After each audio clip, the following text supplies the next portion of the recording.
গরমের ছুটিতে 4টে দিন কাটাতে আমরা যাচ্ছি বাঙালির ফেভারিট নর্থ বেঙ্গলে। সাথে এবার ফ্যামিলি, আমার দিদি অদিতি, সুব্রদা অ্যান্ড আমার ভাগ্নে তোজো। মে মাসের রাশে দার্জিলিং মেলের টিকিট আর পেলাম না, শেষমেশ এবার যাচ্ছি বন্দে ভারতে।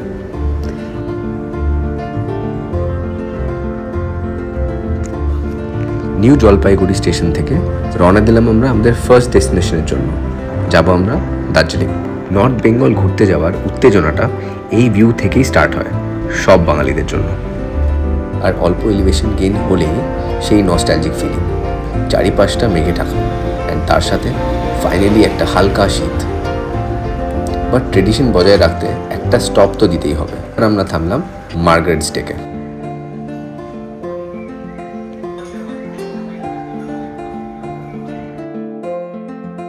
চেহারাতে যাবেন না, ছোটবেলা থেকে একদম দায়িত্ব নিয়ে আমাকে জ্বালাচ্ছে। এখানকার ডেক থেকে বলেছিলাম দুর্দান্ত ভিউ, কিন্তু সব কুয়াশাতে ঢাকা দেখে সবাই হালকা disappointed. Subrata R তোজোর first trip to Darjeeling, R তোজোর first পাহাড়ের এক্সপিরিয়েন্স। 1 কাপ হট চকলেট খেতে খেতে কুয়াশাটা হালকা কেটে যায়, অ্যান্ড তার ফাঁক দিয়ে আমরা দেখতে পেলাম ফাইনালি একটু রোদ। অ্যান্ড তোজো দেখতে পেল ওর লাইফের ফার্স্ট পাহাড়।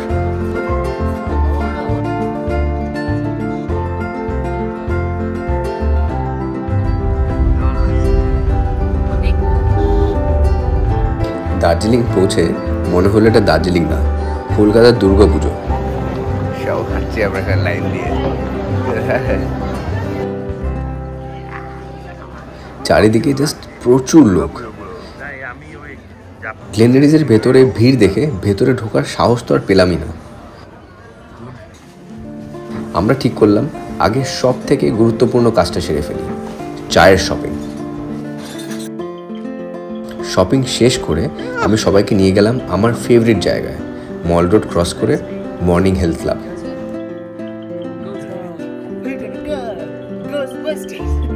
তারপর আমরা চলে গেলাম স্ট্রেট একটা রেস্টুরেন্টে যার নাম দ্য পার্ক। এখানেই আজকে আমরা আমাদের ডিনার সারবো। ফার্স্ট টাইম তো পাহাড়ে। হ্যাঁ, এবার বল ট্রেন থেকে নামার পর থেকে তোর এক্সপিরিয়েন্স কেমন? ট্রেন থেকে তো ভালো লাগে, এবার যখন মাউন্টেন্সে পৌঁছেছি তখন মনে হচ্ছে হেভেনে চলে গেছি। কেন, কি দেখেছিস তুই? আমার ফগ। কোন জায়গাটা? যখন আমরা শুরু দিয়ে উঠছিলাম। হ্যাঁ, কাশিয়াঙ্গে। আর তাও যখন দার্জিলিং এসে গেছিস তখন কেমন লাগছিল? এখন কি খাবার দেখে তুই আর কিছু মাথায় ঢুকছে না? তাই তো, খাবার দেখে কিছু মাথায় ঢুকছে না তো? বল সেটা নিজের মুখে। আমার খাবার দেখে মাথায় কিছু। হ্যাঁ, ঠিক আছে। দিন সকালে উঠে দার্জিলিংয়ের ম্যান্ডেটরি চা রিচুয়াল আমরা সেরে ফেললাম, আর তারপর গেলাম ব্রেকফাস্ট করতে। কেভেন্টার্সের লম্বা লাইন দেখে এখানে খাওয়ার আইডিয়া আমরা সঙ্গে সঙ্গে ড্রপ করলাম। চলে গেলাম গ্লেনারিজে উইথ দ্য হোপ দ্যাট এখানের ভিড় একটু কম হবে। লাকিলি এখানে সেরকম ম্যান্ডিং ভিড় ছিল না। অল্প ওয়েট করেই পেয়ে গেলাম একটা পারফেক্ট টেবিল, তাও আবার বাইরে।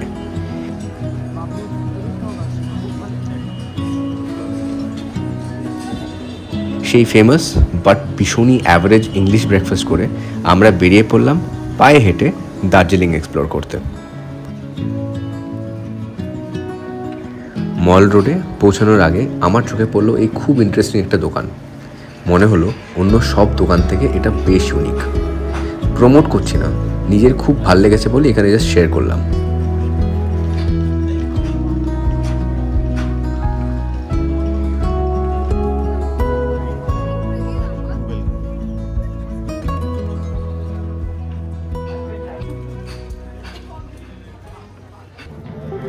আমাদের সেই পুরনো দার্জিলিং মল, সেই একই ছবি, সেই ছড়িয়ে ছিটিয়ে টুরিস্টের ভিড়, সাজানো ঘোড়া, সেই চেনা গন্ধ। এখানে আসলেই মনে হয় সময় যেন এখনো ওখানেই থেমে আছে। যাই হোক, আমরা মল ক্রস করে আরও এগিয়ে চললাম। আমাদের উদ্দেশ্য এখানকার সবচেয়ে জাগ্রত মন্দিরে যাওয়ার। আমি খুব একটা রিলিজিয়াস না, বাট তাও কিছু কিছু জায়গা আছে যেখানে যেতে আমার বেশ ভাল লাগে, আর তার মধ্যে একটা হলো এই মহাকাল মন্দির। এই মন্দিরে যারা গেছেন তারা আমার সাথে এগ্রি করবেন, একটা অদ্ভুত শান্ত ভাব আছে এই জায়গাটার। আর তার সাথে একটা খুব ইন্টারেস্টিং গল্পও আছে। এই মন্দিরটা হওয়ার আগে এখানে একটা বুদ্ধিস্ট মনেস্ট্রি ছিল, তাই এখনও এই জায়গায় দুটো ট্রেডিশনই এক্সিস্ট করে।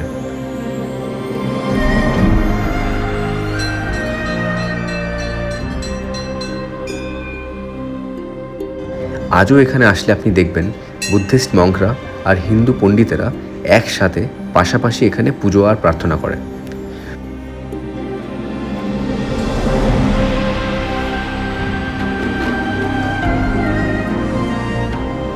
দুটো দুনিয়ায় এখানে আজও এক্সিস্ট করে।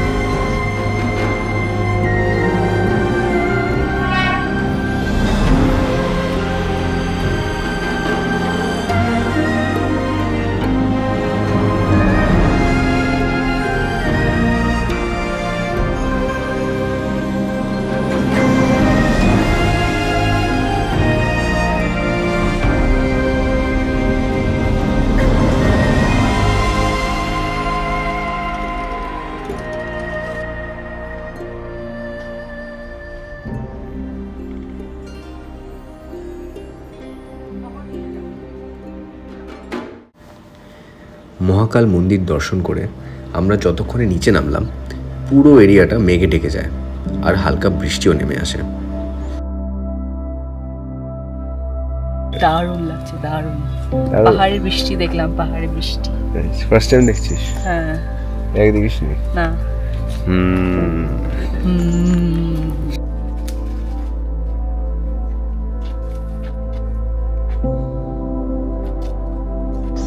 আমরা মর্নিং হেলথ ল্যাবে পৌঁছে তাই করলাম যেটা করতে আমার বেস্ট লাগে, exploring and observing the beauty of nature.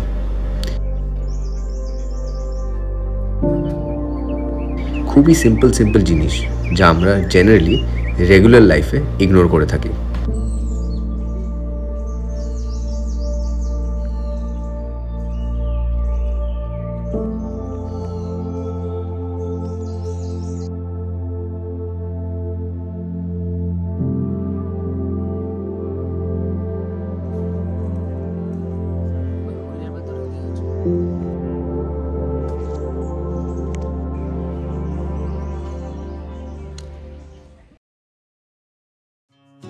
Next stop দার্জিলিংয়ের খুবই লেজেন্ডারি একটা রেস্টুরেন্ট কুঙ্গাস। অনেক গভীর ডিসকাশন করে আমরা ফাইনালি অর্ডার করলাম সুপার জুসি মোমোস অ্যান্ড গরম গরম থুকপা।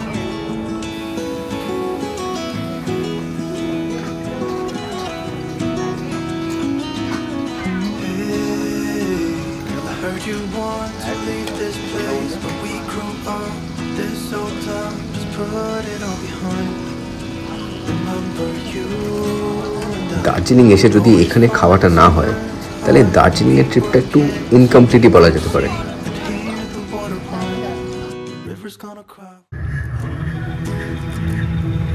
আমরা রওনা দিলাম আমাদের সেকেন্ড ডেস্টিনেশনের জন্য।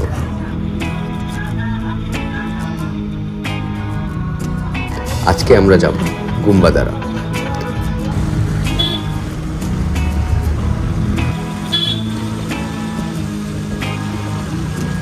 একটা ছোট্ট পাহাড়ের হাইয়েস্ট পয়েন্টে আমাদের এই হোমস্টে।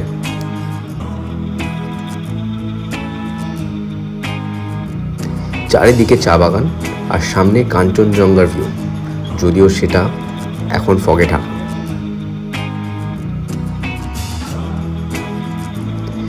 লাঞ্চে সুন্দর পেতলের থালায় সার্ভ করা হলো গরম গরম ভাত, ডাল, সবজি আর ডিমের কারি।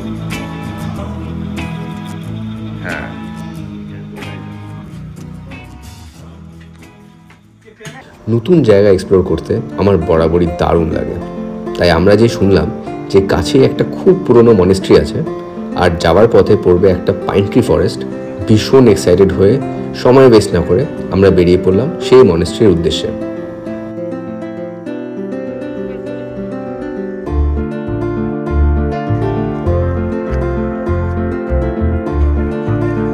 গাইড। চলো কোন দিকে যাবো আমরা?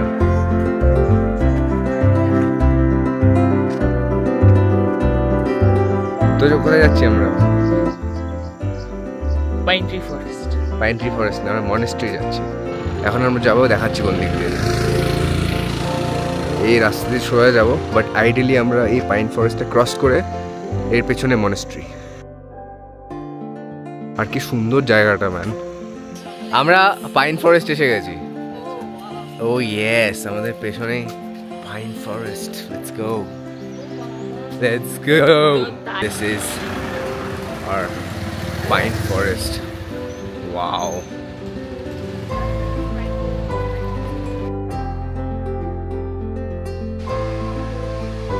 Wow.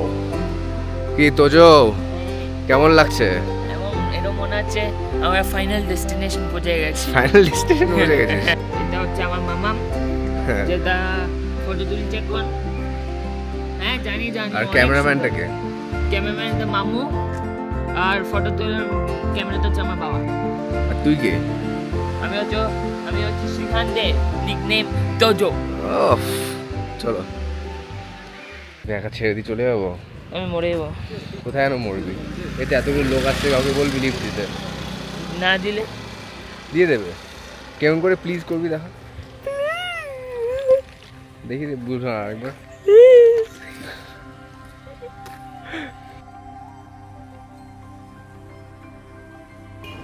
সত্যি বলছি, এই পাইন ফরেস্টে এসে মনে হচ্ছিল আমরা অন্যই কোনো জায়গায় এসে পড়েছি।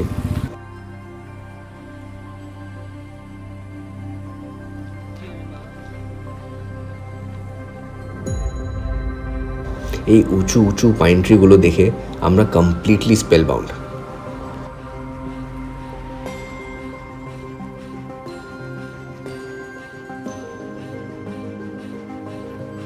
পাইন ফরেস্টটা ক্রস করে ফাইনালি যখন মনেস্ট্রিতে পৌঁছালাম, বুঝতে পারলাম যে কেন এই জায়গাটার কথা আমরা খালি লোকালসদের থেকে জানতে পারলাম।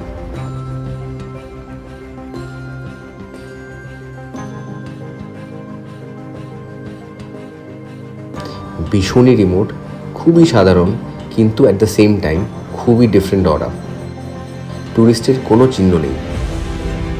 ভেতরে পুজো চলছিল, ক্যামেরা নিয়ে ঢোকা বারণ, বাট বাইরে থেকে আওয়াজ শুনেই বুঝতে পারবেন যে কী বোঝানোর চেষ্টা করছি।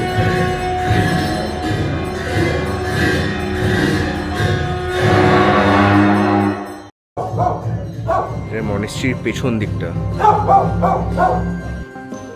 কিছুক্ষণ সময় মনেস্ট্রির ভেতরে কাটিয়ে আমরা মনেস্ট্রির চারপাশটা ঘুরে দেখছিলাম। এই ব্যালকনিতে যখন আসলাম তখন হঠাৎ তোজো বলে উঠল, ওইটা কি কাঞ্চনজঙ্ঘা?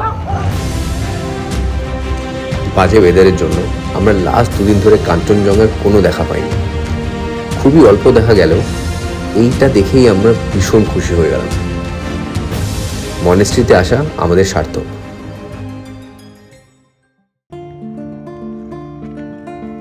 আমরা হাঁটা দিলাম আবার হোমস্টের দিকে। সেই দারুণ পাইন ফরেস্টের ভেতর দিয়ে।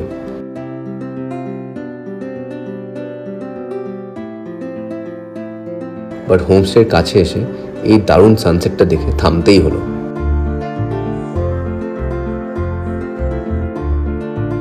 ডিসাইড করলাম সাথে 1 কাপ চা তো চাই। Hello, hi. Hi. Hi. What's your name?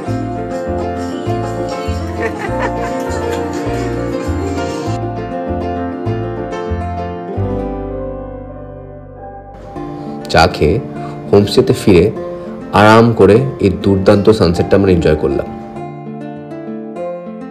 আর বললাম ব্যাস, আজকের জন্য অনেক হলো।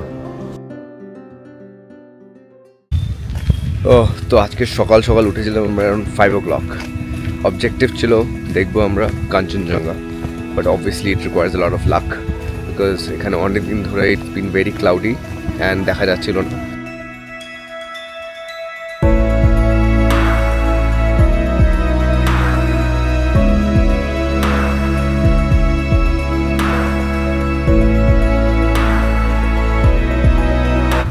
যখন you have faith and you hope anything is possible, and we saw the amazing Kanchenjunga. It took a while, অনেক টাইম লেগেছে, মানে we had to be very patient. It took us about an hour and a half.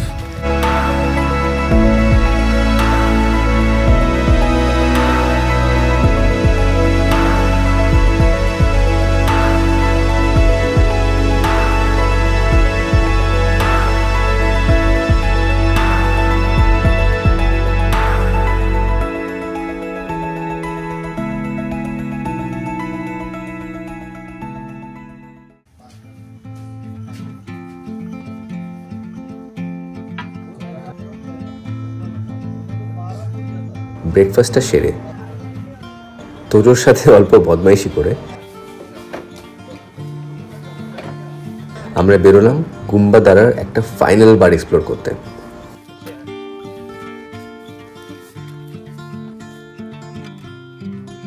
বুঝতে পারলাম যে গুম্বাদারার চারিদিকে প্রত্যেকটা কোণায় দারুণ সিনিক ভিউজ আছে।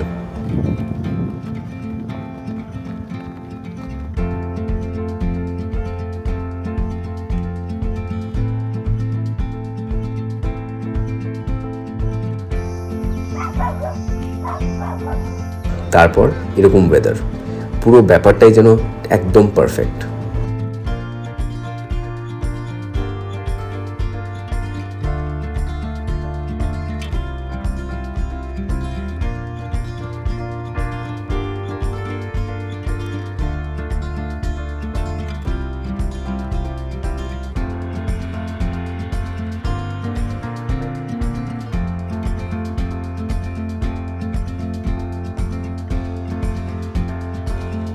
গুম্বাদারাকে বিদায় জানিয়ে আমরা এবার বেরোলাম লামা হাঁটার জন্য।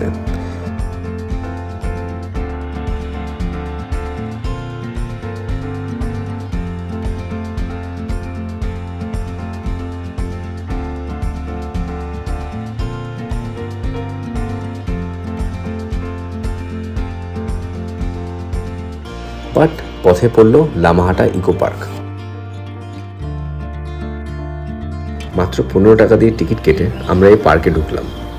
এই উঁচু উঁচু পাইন গাছের মধ্যে দিয়ে একটা সুন্দর ট্রেল উঠে গেছে। সেই ট্রেলের এন্ডে আছে একটা সিক্রেট লেক। আমরা আজ হাইক করে ওই লেক অবধিই যাব।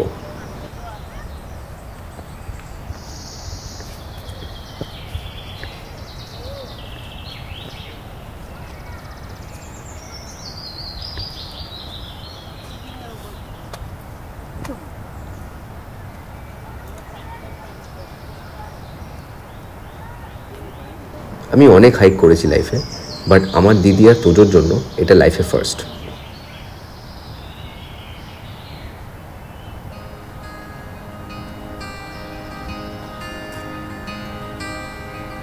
আমার দিদি শুরুতে একটু স্ট্রাগল করলেও কিছুক্ষণে ও একদম সব ভুলে গিয়ে জাস্ট এনজয় করলো নেচারটাকে। আর আমরা এগোতে থাকলাম সেই সিক্রেট লেকের দিকে।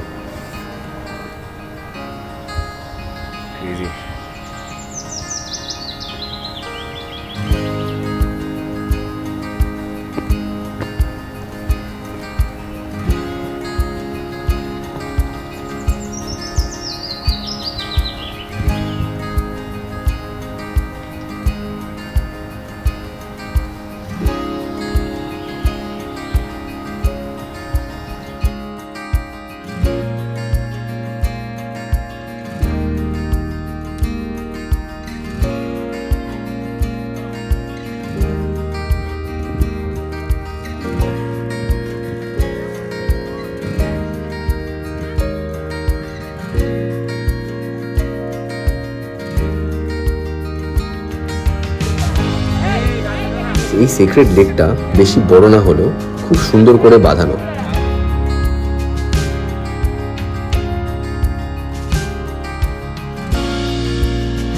আর চারিদিকে লম্বা লম্বা পাইন গাছ দিয়ে ঘেরা।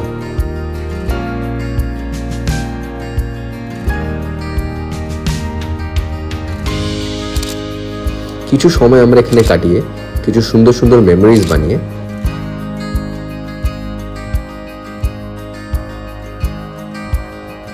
আবার আমরা নিচে নামতে লাগলাম।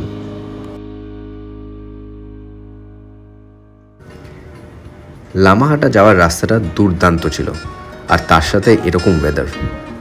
বাট এই লাস্ট 10 কিলোমিটারের রাস্তাটা ডিফারেন্ট, এতটাই ডিফারেন্ট যে আমাদের গাড়ি চেঞ্জ করে একটা 4x4 জিপ নিতে হলো। And let's just say the road was bumpy.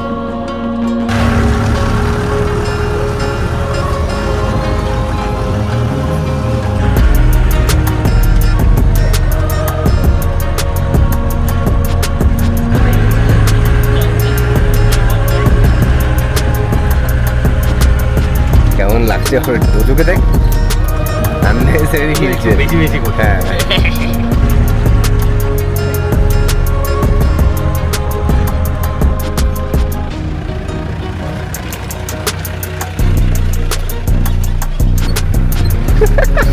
এটা আমি নেসেসারিলি করেছি। নেসেসারিলি করছিস না, অবশ্যই চল।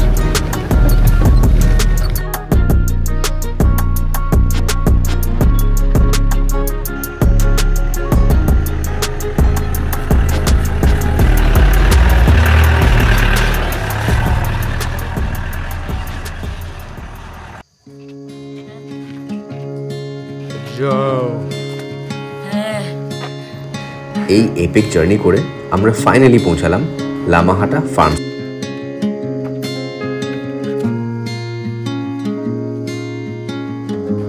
এই স্টেটা আমরা ইচ্ছে করে লাস্টে রেখেছিলাম, কারণ সব কিছু করার পর আমরা লাস্ট স্টেটা একদম নিরিবিলিতে পাহাড়ের একটা কোনায় কাটাতে চেয়েছিলাম। অ্যান্ড এই লোকেশনটার থেকে বেশি রিমোট আর কিছু হতে পারে না।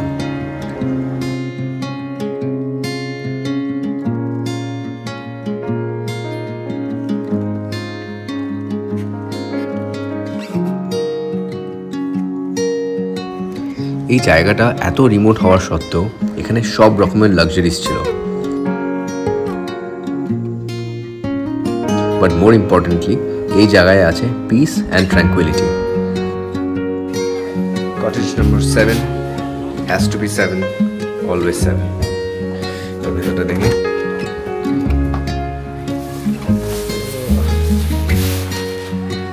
কেমন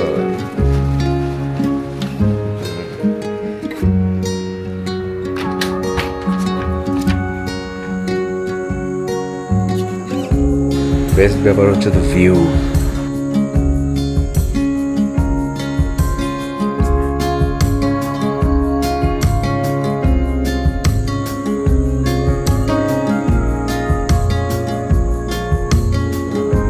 বিকেলবেলা চা আর গরম গরম পকোড়ার সাথে ছিল দারুণ ভিউ।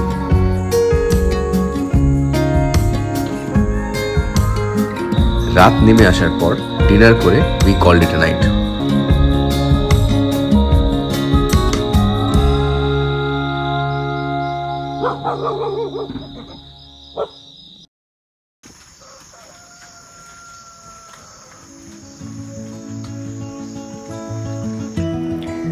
সকালে উঠে কিছু নতুন নতুন বন্ধু বানিয়ে আমরা পুরো এস্টেটটা এক্সপ্লোর করলাম।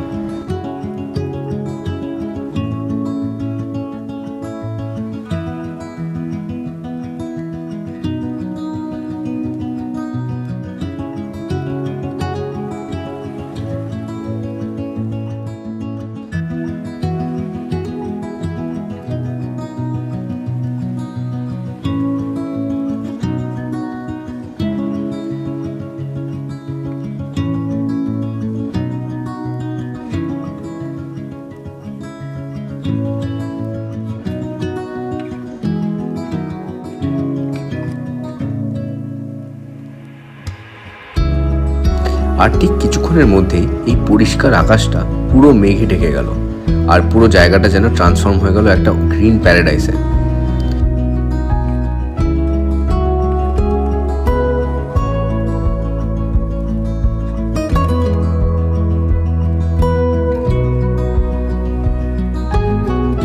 This is pure place. কি ওয়েদার এখানে, এভরি মিনিট ইজ চেঞ্জিং। হঠাৎ করে it has become completely foggy. I'm feeling sad যে আমাকে এখন বেরোতে হবে। So leaving for Kolkata right now, but I think my heart is going to stay here. This is just wonderful. This is exactly the kind of weather I like. This is amazing. Oh, thank you. যাওয়ার আগে দার্জিলিং এরকম weather পেয়েছিলাম, but Lamahata তো like the final goodbye, perfect.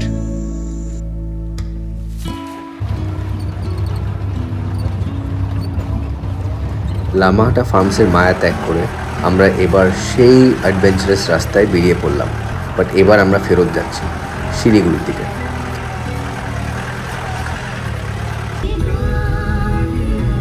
But সিদ একটা last stop দিল আমাদের একটা শেষবারের মতো একটা দারুণ ভিউ দেখানোর জন্য।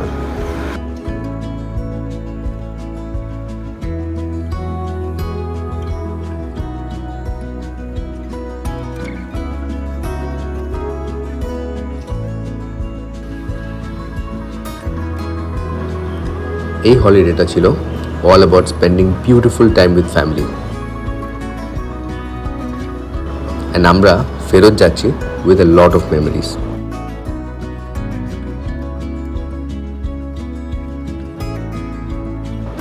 And I want to thank you for being a part of it.